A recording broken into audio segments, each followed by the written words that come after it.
Today's video is going to focus on the rebuilding of Jeep MP1 high security lock set. The first item we'll go through is the ignition, and then there's a door lock set as well that the video will encompass. However, what's needed beforehand is a little bit of information on the key itself and getting yourself familiar with the cuts on a high security key. This particular key for the Jeep is what's known as an internal 2-track key, and it's unlike a conventional key in that it has a worm style cut on the inside, whereas a traditional exterior cut key would have serrations and cuts on the edges on the outside. It's a thicker key, and to understand a little bit more about it, we have a diagram in here and showing in this sample pinning that we're going to do of kind of how we would read these keys from the center line or imaginary center line of a key, and that diagram will show you the cuts on this sample lock that we'll be pinning today for this particular key. So the ignition cylinder utilizes all 8 cuts of the key. So using the example starting at the bow of the key blade, the depth 4L uses DL tumbler, depth 4R uses AR tumbler, depth 3L uses BL tumbler, depth 4R uses AR tumbler, depth 3L uses BL tumbler, depth 1R uses DR tumbler, depth 2L uses CL tumbler, and depth 2R uses CR tumbler. So in terms of this exercise, we're going to be pinning the ignition repair kit to a specific key code, and the repair kit from Mopar, the Mopar number is a 683-12197AA on the packaging. And again, this is a repair kit that has all the components needed to repair or recode a Mopar ignition for MP1 Jeep. And it is a pretty basic assembly in that there is a case involved that has some pre-assembly to it. There is a cylinder involved that has a cap that's already pre-assembled, and this is the main cylinder that you'll be working with to tumble up or pin the lock. Then there are some other components to the repair kit. There's grease, and then there are tumbler packs, and there'll be a total of 8 different tumbler packs in the grouping, because there are lefts and rights, and there's also springs for the tumblers. And then there's some final components. There's a retainer and then a retainer clip that goes on the back of the lock to hold the cylinder into the case.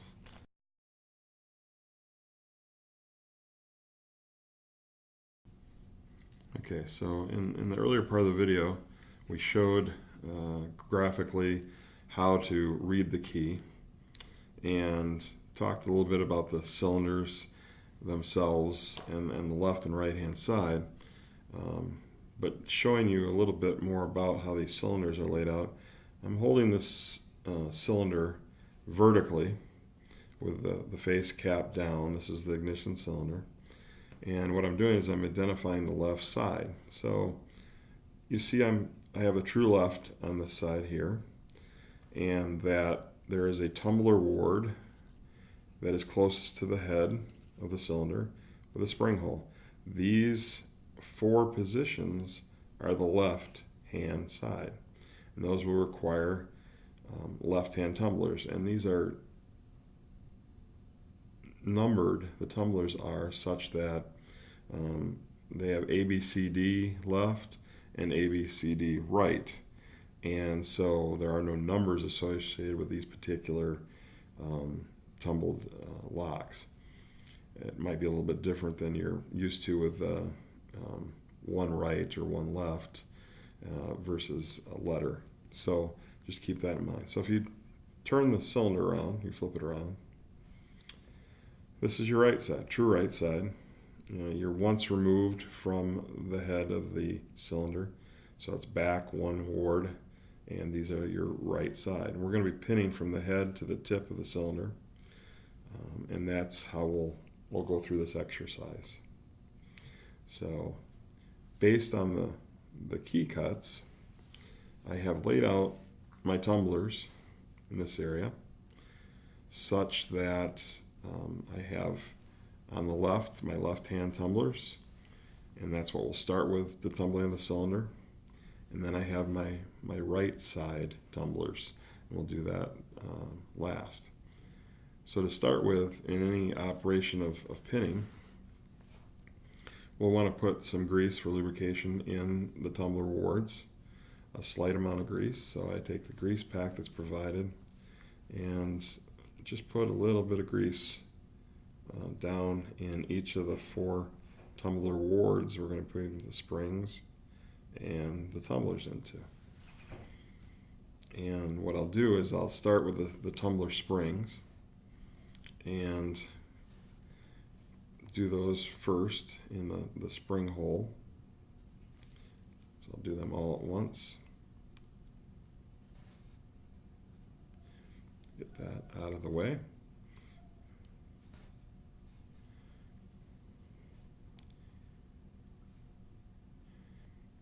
All right, so beginning on the left side of the cylinder, we start in that position closest to the head, which is, in the example we're using is a number 4 depth, essentially, which is an AL.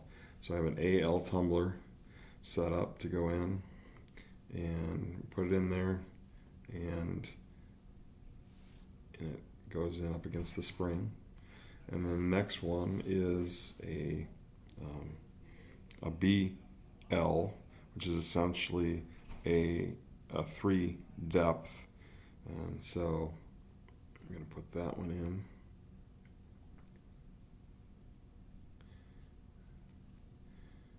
And then the next one is also a 3 depth, or a BL. And then the last one is a CL, which is a 2 depth on the key. And get that one in. And again, check for spring load there. Then you can test it with a key and put the key in, and all those should go below the surface of the cylinder itself, and which it did. And then what you're going to want to do is make sure they pop back out for you, and that is the left side tumbled. So now once we've completed the pinning of the left side, we have to carefully flip the cylinder over, as these tumblers are not snap-in or retain, so you have to really hold on to the back with a forefinger or up against some surface, but you have to hold those tumblers in. So it's a little bit of a challenge, but in order to do that, I'm holding on that way. I'm going to grease the 4 tumbler wards on this side slightly, and get it down in there a little bit. Not a tremendous amount of grease. And then I'm going to take the springs on my pinning mat. I'm going to populate all the springs at once here.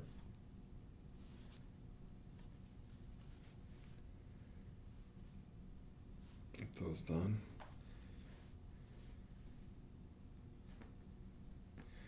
The springs are in there. Now, starting closest to the head on the right side, I'm going to use the first depth, which is an A right, which is basically a 4 depth again, and that goes closest to the head. Then I'm going to go to another A right, which is another 4 depth. And then the next one is a D right, which is a 1 depth. And then the last one is a C-rite, which is a 2 as well, 2 right, 2 depth. So then I'm holding on the back here, you can see, and what I'm going to do is insert the key, again, push down the tumblers a little bit, and make sure that they're flush to below a little bit on both sides. So you can see now with the key inserted that there is no tumbler sticking out on either side.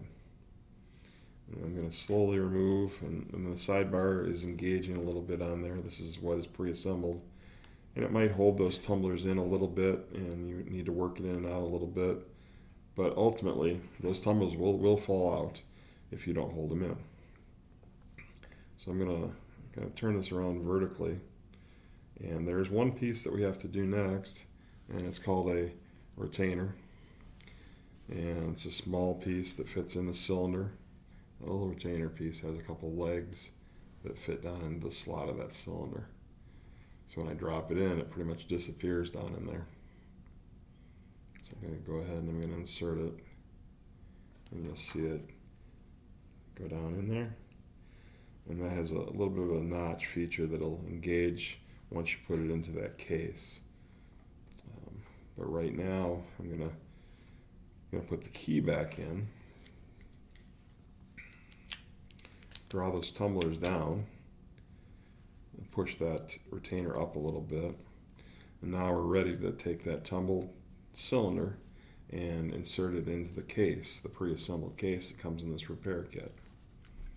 Okay, there's some features in here, some spring-loaded components that will interface with this as it's inserted in, but ultimately there is a notch on this retainer that will go up a channel inside that case, and we're going to insert that cylinder from the front of the case.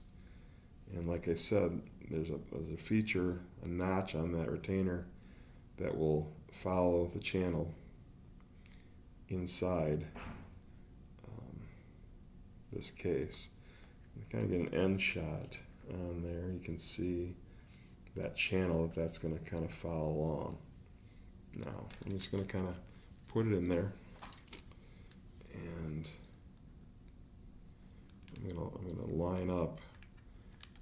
I've got to line that up, and when you line that up, you'll see that will go right in that channel, and as I push, there's some spring features that will catch and retain it in there and allow that cylinder to be retained in that case.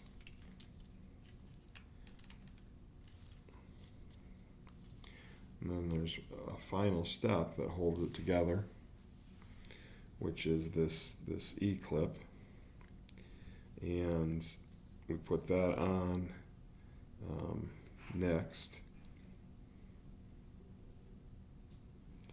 And what you'll find around the end features of this cylinder is a hole or a channel that feature will allow the portion of the E-clip to drop into that slot right there on the end of that cylinder. So when you do snap this on, it goes from this side and goes to the point where it clips around, it locks in on the sides, and then it goes all the way home into that notch in the cylinder, and this point goes into it on that E-clip. And at that point, you've now got yourself a finished ignition cylinder tumbled up from the repair kit state.